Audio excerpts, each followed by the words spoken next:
ऐसे ये रुकनी नहीं चाहिए। और प्लीज यहाँ से पेरेंट्स से रिक्वेस्ट है, please please it's a request, आप लोग पीछे खड़े हो जाइए।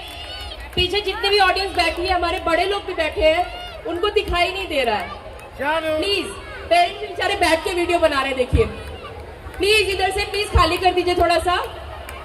बच्चे स्कूल भी जाते हैं, वहां सब मैनेज करते हैं अपने आप से।